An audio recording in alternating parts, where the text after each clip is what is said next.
ایک تو ہمارے یہاں یہ کہا جا رہا ہے کہ جی بڑی تیزی سے انہوں نے فتح حاصل کر لی. نہیں، کوئی تیزی ویزی نہیں ہے. 20 سال بے تحاشا خون بہا، بہت تباہی مچی، اور یہ سلسلہ بھی رکا نہیں. سو یہ عجیب تیزی ہے جو 20 سال پہ محیط ہے. اچھا، دوسری بات اسٹیٹمنٹ، میں ابھی اپنا ایک ہمارا جو جیو کا پروگرام ہے رپورٹ کارڈ، اس میں تھا کہ وہ کہہ رہے ہیں کہ ہم بین الاقوامی برادری کے ساتھ. تو سب بہن بھائی آپ سن لو، میں اس کی تفصیل میں نہیں جانا چاہ رہا ہوں، اس کی مختلف وجوہات ہیں. کہ اگر انہوں نے کہا ہے، ان کا اسٹیٹمنٹ ہے، جو ہماری جو ہے الینا، اس نے کہا کہ ہم بین الاقوامی برادری کے ساتھ مل کے چلنا چاہ رہے ہیں. اچھا، اب ہمیں دھیان میں رکھنا چاہیے، یہ مسلمان اس سے بہت آگے پیچھے اس بات سے نا کھسکتے ہیں. وہ یہ ہے کہ مومن کی ایک پہچان یہ ہے کہ وہ اپنے عہد، اپنے زمانے، اپنے عصر، اپنے دور کے ساتھ نہ صرف یہ کہ ہم آہنگ ہوتا ہے، بلکہ اس کے تقاضوں کو سمجھتا ہے اور ان تقاضوں کو وہ ایڈریس کرتا ہے. اگر یہ میچورٹی، یہ بلوغت، یہ vision over a period Taliban میں پیدا ہو گیا ہے، تو پھر اس کا انتظار کریں، ہفتوں کے اندر اندر معاملات کھل کے سامنے آ جائیں گے. باقی افغانستان کی ایک تاریخ ہے، اسی کا یہ تسلسل ہے. تو باقی پاکستان کے بارے میں میرا تو ایک کنسیڈرڈ اوپینین ہے، کوئی فن خان کچھ کہتا رہے. ہم دیکھیں، بات سنیں، یہ انٹرنیشنل پالیٹکس بھی ہوتی ہے خاندان کی پالیٹکس کی طرح. ایک آدمی اپنے بچے پال نہیں سکتا، اپنا خاندان سنبھال نہیں سکتا، وہ ٹھیکے داری اٹھائے پھر رہا ہو اپنے کزنز کی دور پار. اور کزنز بھی ماشاءاللہ کیسے کیسے پچھلے دنوں جو میں کبھی اس طرح کی زبان نہیں استعمال کی، کہ میرا دل چاہ رہا تھا کہ یہ بندہ میرے سامنے ہو، اس کی زبان کھینچ لوں. اس نے پاکستان کے بارے میں، وہ ایک مکروہ آدمی تھا. اچھا، پاکستان کو پارٹی بننے سے احتراز کرنا چاہیے کسی بھی معاملے میں. ہم ایک بہت عجیب و غریب فیز سے گزر رہے ہیں اور مدتوں سے گزر رہے ہیں. ہمارا جو اپنا مستقبل، سالمیت، استحکام، مضبوطی، طاقت، توانائی، ترقی، اس کے آگے سوالیہ نشان ہے بہت بڑا. بھائی آپ پہلے اپنے قدموں پہ تو کھڑے ہو جاؤ. کسی اپنے کزن کو، first cousin, second, third, fourth, fifth cousin کو سہارا دینے کے لیے ضروری ہے کہ پہلے اپنی پولیو زدہ ٹانگیں جو ہیں ان میں طاقت پیدا کرو. ورنہ میں اس سے زیادہ افغانستان والے معاملات میں بنیادی اصول، اب دیکھتے ہیں آنے والے دنوں میں طالبان کیسے بہیو کرتے ہیں. کیا وہ اپنے عہد کے ساتھ، اپنے عصر کے ساتھ، جس دور میں وہ جی رہے ہیں، اس کے ساتھ کیا وہ ہم آہنگ ہو سکتے ہیں؟ دیکھیں، بات سنیں، زندگی بڑکوں اور ناروں کا نام نہیں ہے. سیکنڈ ورلڈ وار کے بعد جاپان کا حال آج کے افغانستان سے بدتر تھا. اتنی ذلت ان کے مقدر میں لکھ دی گئی تھی کہ کوئی تصور بھی نہیں کر سکتا. جنرل میکارتھر، ان کا سارا آئین دھجیاں اڑا کے رکھ دیں، ان کے بادشاہ کا سٹیٹس انہوں نے تباہ و برباد کر کے رکھ دیا. امریکنس نے مختلف جگہوں پہ قبضے کر لیے. یہ وہ سارا لمبی کہانی. نتیجہ کیا ہوا؟ 40 سال کے اندر انہوں نے کوئی بڑکیں نہیں ماری، کوئی چھلانگیں نہیں ماری، کوئی دولتیاں نہیں جھاڑی، کوئی جشن نہیں منائے. جاپنیز نے ایک عہد کیا، کیا کہ ہم جو ہتھیاروں کی جنگ جو ہاری ہے ہم نے اسے اوزاروں سے جیتنا ہے. اور وہ جیت گئے. آج وہ امریکہ جس نے اس کی اینٹ سے اینٹ بجا دی تھی، آج وہ ان کا مقروض ہے. کوالٹی کا سمبل ہے جاپان، دیانت کا، سچائی کا، راست گوئی کا. ایک انگلینڈ کے ایک امپورٹر کا میں نے پچھلے دنوں ہی میں نے کسی کالم میں اس کا حوالہ دیا ہے. اس نے کہا کہ جاپنیز کمال لوگ ہیں، ان سے میں کوئی چیز اگر 1 کروڑ کی تعداد میں بھی منگواؤں تو مجھے یہ یقین ہوتا ہے کہ ایک چیز بھی ناقص نہیں ہوگی. انہوں نے ہتھیاروں کی ہاری ہوئی جنگ اوزاروں کے بلبوتے پہ جیت لی، اور جو ملک ان پہ قابض تھا اس کی اپنے قرضوں سے گردن توڑ دی.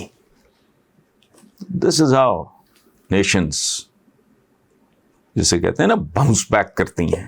پھر بڑھ کے جشن یہ ہو گیا، وہ کچھ بھی نہیں.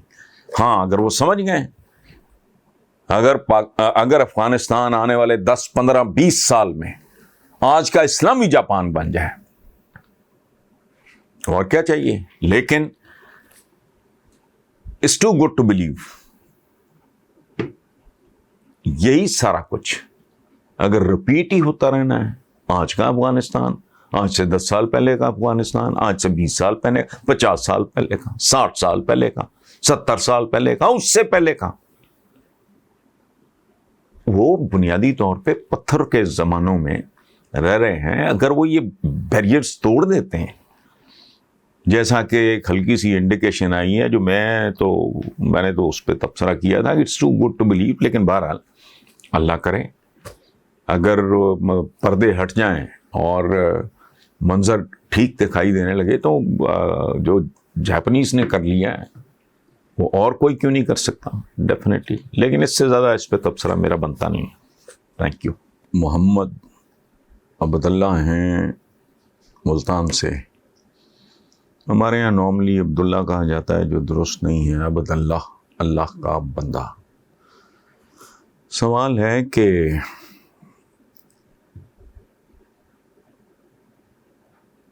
حضرت امام حسین رضی اللہ تعالیٰ عنہ اور ان کے رفقا کی بے مثال قربانی پر کچھ بولیے.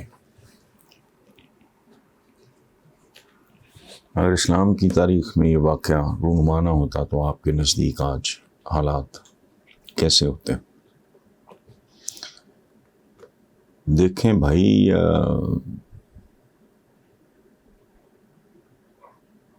میں امام عالی مقام، ان کی ہستی اور اس واقعہ، یہ دونوں مجھ سے بہت، میرے فہم سے بہت بلند، اور اب میں کیا لفظ استعمال کروں.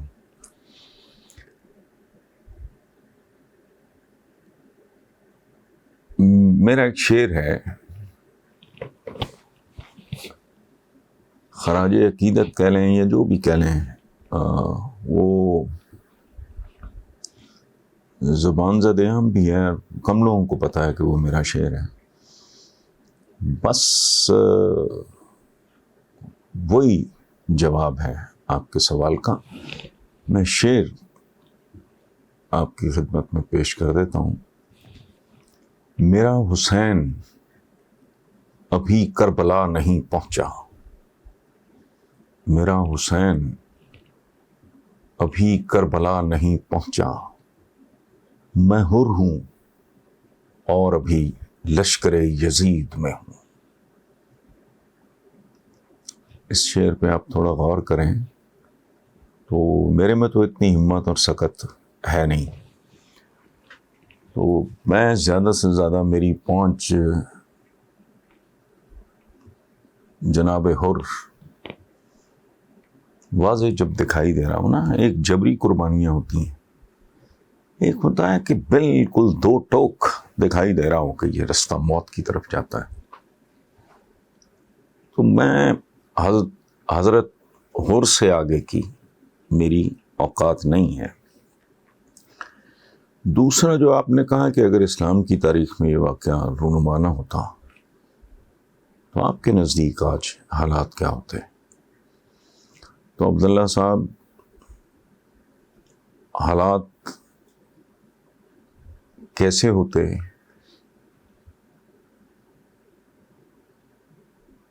اس کو تو آپ فرض بھی نہیں کر سکتے.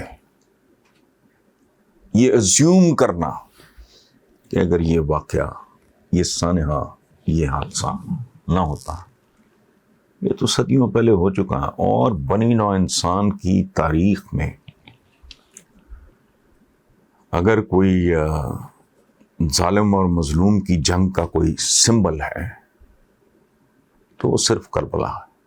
تو میں تو یہ ازیوم بھی نہیں کر سکتا، میں سوچ بھی نہیں سکتا کہ اگر یہ واقعہ نہ ہوتا تو پھر کیا ہوتا. آج کے کالم کا عنوان ہے روشن چہرے کالے کول.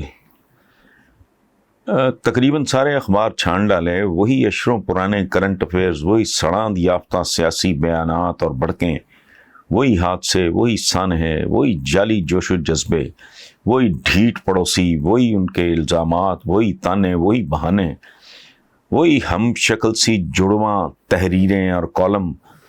اس لیے سوچا آج پھر سے کالے کال ہی صحیح. آج کا پہلا کال ہے، آج کل مائیں بچوں کو بجلی کے بل دکھا کر چپ کراتی ہیں.